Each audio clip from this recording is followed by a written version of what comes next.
नमस्कार viewers, social media के platform बात आपकी मैं आपका जसमेर मलिक। जींद वो धरती है जहाँ से राजनीतिक शुरुआत होती है, सफलता के मुकाम तक पहुँचती है। खुद पूर्व सीएम भूपेंद्र हुड्डा ने जिस तरह से शुरुआत की, अतीत में पूर्व सीएम भूपेंद्र हुड्डा जींद से राजनीतिक ताकत हासिल करवाया, दिल्ली होते हुए चंडीगढ़ सीएम की कुर्सी तक पहुँच गए थे। कभी चौधरी देवीलाल ने 1986 से इसको शुरू किया था। रवायत लगातार जारी है और इसी के तहत पूर्व सीएम भूपेंद्र हुड्डा ने जींद में हर घर कांग्रेस, घर घर कांग्रेस अभियान की शुरुआत की। भूपेंद्र सिंह हुड्डा के व्यक्तित्व व्यापारी सभी समाज के अंदर की स्वीकार्यता को अलग कर दिया जाए तो आज के कार्यक्रम से कांग्रेस को एक सबक लेने की भी जरूरत है। सबक लेने की भी और सबक देने की भी। सबक लेने की जरूरत इस बात से है कि जिन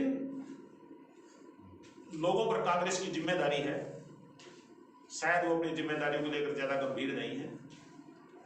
सबक पूर्व सीएम भूपेंद्र हुड्डा और कांग्रेस के जो हरियाणा जींद जिले के प्रभारी आनंद सिंह डांगी, वो सबक दें अपने उन कार्यकर्ताओं को जो जींद में 5000 आदमी इकट्ठे नहीं कर पाए।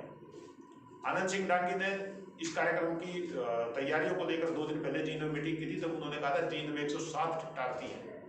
107 टिकटार्थी अपने साथ अगर 50-50 आदमी लेकर आते तो 5000 से ज्यादा की भीड़ ऐसी होती जिससे पूरा जींद शहर जाम हो जाता, लेकिन ऐसी कोई स्थिति नहीं थी।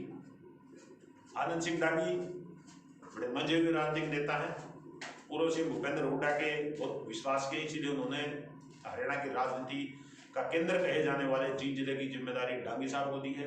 डांगी साहब पूर्व सीएम भूपेंद्र हुड्डा को रिपोर्ट आप करेंगे और आप निश्चित रूप से, मुझे भरोसा है, आप जिस तरह की राजनीति करते हैं, बेदाग राजनीति करते हैं, तो आप पूर्व सीएम भूपेंद्र हुड्डा को बताएंगे कि आज के कार्यक्रम में क्यों नहीं 5000 की भीड़ जुटी, कौन लोग इसके लिए जिम्मेदार हैं।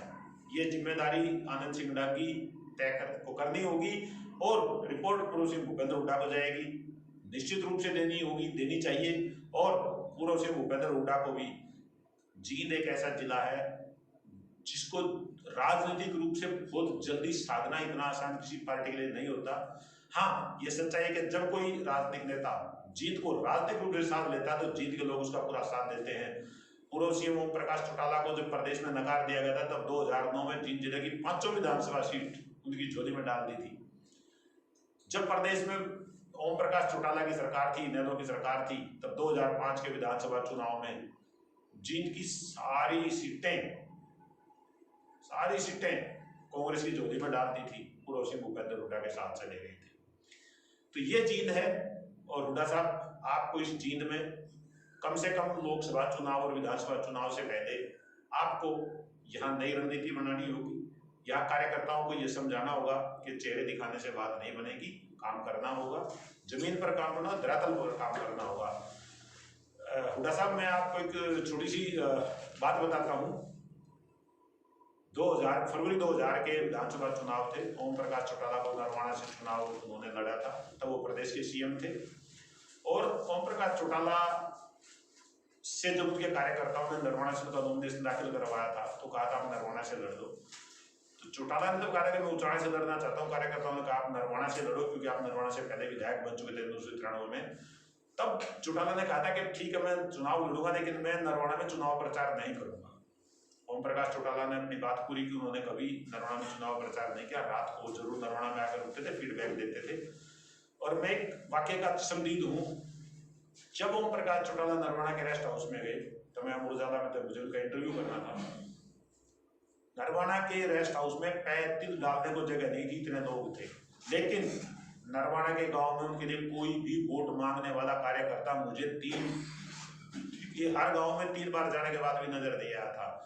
तब ओम प्रकाश चौटाला जब रेस्ट हाउस के कमरे से बाहर निकले, उनको ये फीडबैक मिल चुका था कि आपके लिए फील्ड में कोई काम नहीं कर रहा, केवल रेस्ट हाउस में चेहरा दिखाने आते हैं लोग।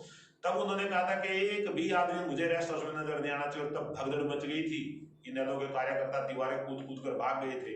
हुड्डा साहब, आपको भी इसी तरह से सख्त रवैया अपनाना पड़ेगा, वरना जींद इतनी आसान, इसको राजनीतिक रूप से फतेह करना इतना आसान नहीं है। आपको उसके लिए कम से कम जो आपके विश्वास के, जो आपके लोग हैं, जो आपके चेहरे हैं, उनको बहुत टाइट करना पड़ेगा कि आप काम करिए। चेहरा वेरा दिखाने से काम नहीं चलेगा, फील्ड में जाकर काम करें, तब जाकर बात बन पाएगी। बाकी हुड्डा साहब सलाह माने ना माने आपकी है, अपना काम केवल सच्चाई आपसे आपको रूबरू करवाना।